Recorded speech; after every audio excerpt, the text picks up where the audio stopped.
Hey everybody, it's me, Steve Schnee, the CD Junkie, and welcome to this episode of New for You. This is a show where I try to turn you on to some great new music that's coming out now. Now, a lot of people on the VC whom I love, we love to share our favorites from the last 20, 30, 40, 50 years, but I also love to share my joy and passion for new music that's coming out now. I love to share the passion that new music brings. And this series is a little different because I talk a little bit about the album, and then you will hear just a short medley featuring highlights of some of the songs on the album. And I really hope you like what you hear.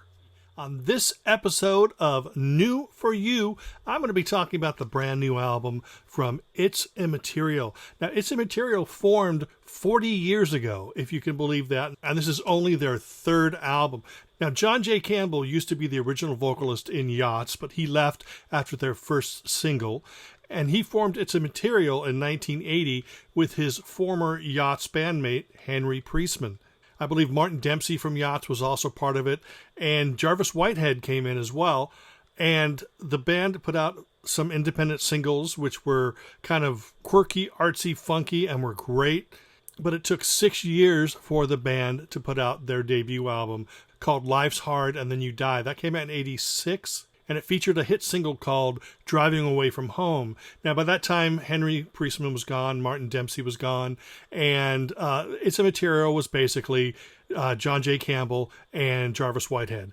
And they put out a second album in 1990. Now, that album was produced by Callum Malcolm, who also produced The Blue Nile. Now, that second album by IT'S IMMATERIAL called Song sounded very similar to The Blue Nile. Sort of this beautiful, warm and cold sonic atmosphere.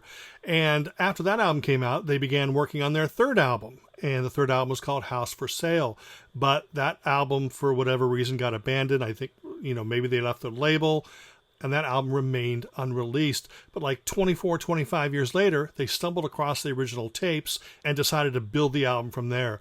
And that is what we have now. It just came out in 2020, and it is just a stunning piece of work. It combines that sort of Blue Nile type sound of song with the overt quirkiness of Life's Hard and Then You Die. This is an album that links those two albums together sonically and songwriting-wise.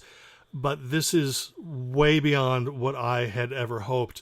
I mean, I was expecting something good, but listening to this album was actually an emotional experience because it was just so wonderful. And the thing about IT'S IMMATERIAL is they don't sound dated. So when you go back and you listen to the 1990 album Song, it doesn't sound like it's 30 years old. I can't tell what elements of this were from 27 years ago or 28 years ago, or what elements were added to it later, because it just flows and everything comes together. John J. Campbell, he's sort of a storyteller, a narrator, but he's more of a guide. He sometimes sings the lyrics, sometimes speaks the lyrics, but he just draws you into this little world. I mean, imagine somebody walking you around a quaint little town, or even, a beautiful cemetery, and you listen to this person talk and you listen to their stories, and then you realize that they're sort of maybe levitating about 3 inches above the ground. And that's kind of the feeling that I get with John J. Campbell's vocals on this album. Very atmospheric, but it's very lush. It's very warm and cool. And again, if you like the Blue Nile, you're going to love IT'S IMMATERIAL, but I don't want to compare them to that either, because that's a little bit insulting, because they don't sound like anybody but IT'S IMMATERIAL. It's one of those albums that you listen to and you grab onto a couple hooks. Then the more you listen to it, just the more it just sinks into your system and you just become fully immersed in the sound. It's really a lovely record. It's a charming record. It's absolutely fantastic. And it's definitely something that I think that anybody who loves the Blue Nile, IT'S IMMATERIAL, things that are haunting and beautiful and charming, that's definitely House for Sale, the brand new album from IT'S IMMATERIAL. It's just the summer rain, changing everything tonight. It's just the summer rain, changing everything tonight. Sunrise from the night skies. I've seen the world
just a little cloud hanging just above the ground. Heaven, that's heaven. Well, by this time I was getting a little excited. Well, that's it for this episode of New for You. I hope I turned you on to something new today. I really appreciate you taking the time to watch this video. And until the next time, remember me, I'm Steve Schnee, the CD Junkie.